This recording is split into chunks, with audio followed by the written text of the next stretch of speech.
Torta di carote,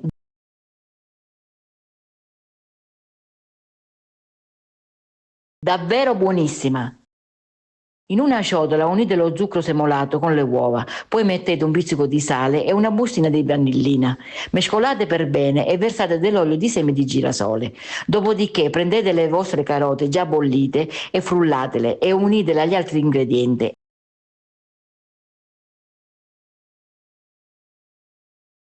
E man mano aggiungete pure la farina tipo 00.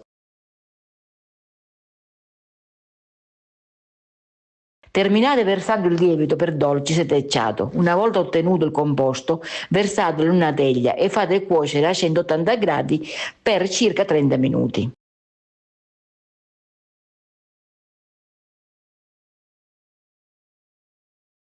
Il gusto è in tavola.